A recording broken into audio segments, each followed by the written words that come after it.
Full Moon sale ಬೆಳಗ್ಗೆ 9 ಗಂಟೆಯಿಂದ ರಾತ್ರಿ 12 ಗಂಟೆವರೆಗೆ ಆಗಸ್ಟ್ 28 ಒಂದು ದಿನಕ್ಕೆ ಮಾತ್ರ. ನೇಪಾಳದಲ್ಲಿ ಮಹಾಪ್ರವಾಹದ ಆರ್ಭಟ ಜೋರಾಗಿದೆ. ಮಹಾಪ್ರವಾಹಕ್ಕೆ 8 ಜನ ದುರ್ಮರಣ ಹೊಂದಿದ್ದಾರೆ. ಕಂಡು ಕೇಳರಿಯದ ಪ್ರವಾಹಕ್ಕೆ ಕೊಚ್ಚಿ ಹೋಗಿದ್ದಾವೆ ಟಿಬೆಟ್ನ ಗಡಿಯ ಗ್ರಾಮಗಳು. ಪ್ರವಾಹದಲ್ಲಿ 1000 ಜನ ನಾಪತ್ತೆಯಾಗಿರುವ ಶಂಕೆ ಇದೆ. ಪ್ರವಾಹ ಎಷ್ಟು ತೀವ್ರವಾಗಿದೆ ಅಂದರೆ ಕಾರುಗಳು, ಬೈಕ್ಗಳು ಪೇಪರ್ ಬೋಟ್ ರೀತಿಯಲ್ಲಿ ಕೊಚ್ಚಿ ಹೋಗ್ತಾ ಇದ್ದಾವೆ. ಬೃಹತ್ ಕಟ್ಟಡಗಳು, ವಸತಿ ಸಮುಚ್ಚಯಗಳು ಧರಾಶಾಯಿ ಆಗ್ತಾ ಇದ್ದಾವೆ. ಹಠಾತ್ ಪ್ರವಾಹ ಸಯಾಪ್ರು, ಬೆಸಿ, ತಿಮುರೆ ಪರ್ವತ ಪ್ರದೇಶಗಳಲ್ಲಿ ಭಾರೀ ಮಳೆ. ಪರ್ವತ ಪ್ರದೇಶದಲ್ಲಿರುವಂತಹ ಹಳ್ಳಿಗಳು ನೀರು ಪಾಲು. ಜನ ಸುರಕ್ಷಿತ ಸ್ಥಳಗಳಿಗೆ ತೆರಳಬೇಕು ಅಂತ ಹೇಳಿ ಎಚ್ಚರಿಕೆಯನ್ನು ನೀಡಲಾಗಿದೆ. ನೇಪಾಳದ ಮಹಾಪ್ರವಾಹದ ಆರ್ಭಟಕ್ಕೆ ಜನ ತತ್ತರಿಸಿ ಹೋಗಿದ್ದಾರೆ. ಗಡಿಯಲ್ಲಿರುವಂಥ ಗ್ರಾಮಗಳು ಕೊಚ್ಚಿ ಹೋಗ್ತಾ ಇದ್ದಾವೆ.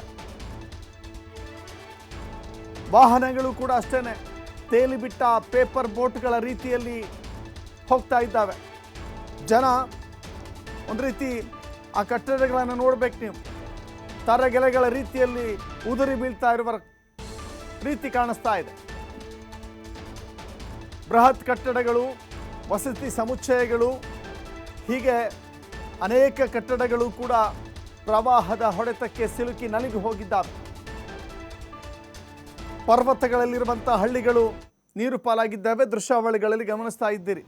ಹಠಾತ್ ಪ್ರವಾಹ ಎಷ್ಟು ದೊಡ್ಡ ಭೀಕರ ನಷ್ಟವನ್ನು ಸೃಷ್ಟಿ ಮಾಡಿದೆ ಅಂತ ಹೇಳಿ.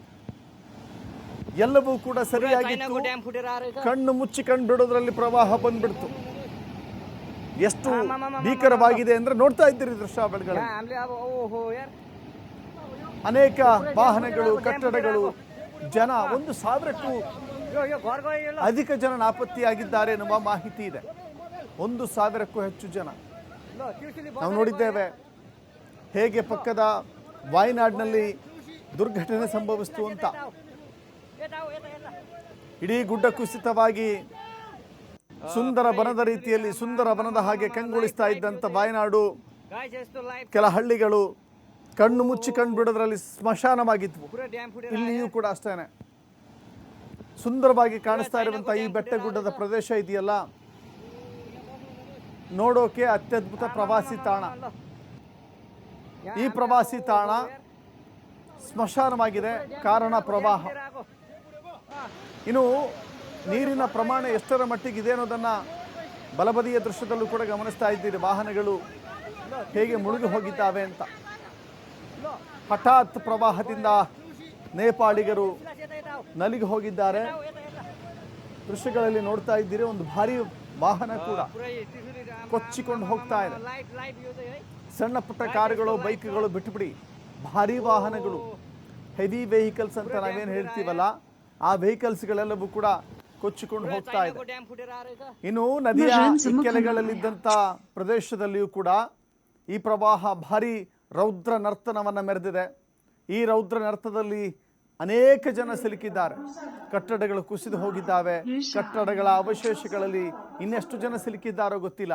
ನೇಪಾಳದ ಅಲ್ಲಿನ ತುರ್ತು ಪಡೆ ಸಂರಕ್ಷಣೆಗಾಗಿ ಧಾವಿಸ್ತಾ ಇದೆ. ಬಟ್ ಈಗ ಕಾಲ ಮಿಂಚು ಹೋಗಿದೆ ಅನ್ನೋ ರೀತಿಯಲ್ಲಿ ಕಾಣಿಸ್ತಾ ಇದೆ. ಯಾಕೆಂತ ಹೇಳಿದ್ರೆ ಈ ಹೊಡೆತದಿಂದ ತತ್ತರಿಸಿ ಹೋಗಿರುವಂಥ ನೇಪಾಳ ಮತ್ತೆ ಚೇತರಿಸಿಕೊಳ್ಳೋದು ಕೂಡ, ಈ ಗ್ರಾಮಗಳು ಮತ್ತೆ ಚೇತರಿಸಿಕೊಳ್ತವೆ ಅನ್ನೋದ ರೀತಿಯಲ್ಲಿ ಕಾಣಿಸ್ತಾ ಇಲ್ಲ. ಅಲ್ಲಿನ ಸರ್ಕಾರ ಪ್ರವಾಹ ಸಂತ್ರಸ್ತರನ್ನು, ಮನೆ ಮಠ ಕಳೆದುಕೊಂಡಿರುವವರನ್ನು, ನಿರ್ಗತಿಕರಾಗಿರೋರನ್ನು ಸುರಕ್ಷಿತ ಸ್ಥಳಗಳಿಗೆ ಕರೆದುಕೊಂಡು ಹೋಗಿ ಅವರನ್ನು ಸುರಕ್ಷಿತ ಸ್ಥಳಗಳಲ್ಲಿ ಅವರನ್ನು ನೋಡಿಕೊಳ್ಳುವಂಥ ವ್ಯವಸ್ಥೆಯನ್ನು ಕೂಡ ಮಾಡ್ತಾ ಇದೆ. ಹೀಗೆ ಒಂದು ಬಸ್ ನಿಲ್ದಾಣವನ್ನು ನೀವು ನೋಡ್ತಾ ಇದ್ದೀರಿ. ಬಸ್ಗಳು ನಿಂತ್ಕೊಂಡಿದ್ದಾವಲ್ಲಿ. ಪ್ರವಾಹ ಎಷ್ಟರ ಭೀಕರವಾಗಿದೆ ಅಂದರೆ ಈ ಬಸ್ಗಳೆಲ್ಲವೂ ಕೂಡ ಕಣ್ಣು ಮುಚ್ಚಿ ಕಣ್ಣು ಬಿಡೋದ್ರಲ್ಲಿ ತೇಲಿ ಹರಿದುಕೊಂಡು ಹೋಗ್ತವೆ. ನೋಡ್ತಾ ಇದ್ದೀರಿ ದೃಶ್ಯಾವಳಿಗಳಲ್ಲಿ. ಪ್ರವಾಹ ಅಪ್ಪಳಿಸ್ತಾ ಇದೆ.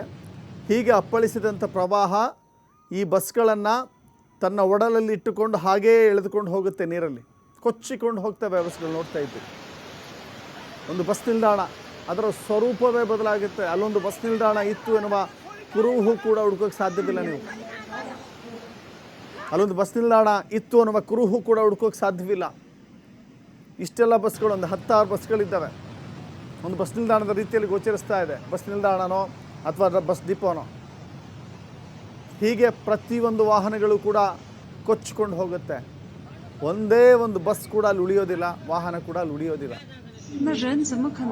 ನೋಡುತ್ತಲೇ ಆ ಇಡೀ ಕಟ್ಟಡ ನೆಲಕ್ಕೆ ಅಪ್ಪಳಿಸುತ್ತೆ. ನೋಡಿ ಅಲ್ಲಿ ಜನ ಕೂಡ ಎಷ್ಟು ಜನ ಇದ್ದಾರೆ ನೋಡ್ತಾ ಇದ್ದೀರಿ. ಜನ ಓಡ್ತಾ ಇದ್ದಾರೆ. ಆದರೆ ಪ್ರವಾಹದ ಆ ಓಟ ಇದೆಯಲ್ಲ, ಆ ಓಟದ ಮುಂದೆ ಮನುಷ್ಯನ ಓಟ ಸಾಕಾಗೋದಿಲ್ಲ. ಕೇವಲ ವಾಹನಗಳ ಮಾತ್ರ ಅಲ್ಲ, ಜನ ಕೂಡ ಕೊಚ್ಕೊಂಡು ಹೋಗಿದ್ದಾರೆ.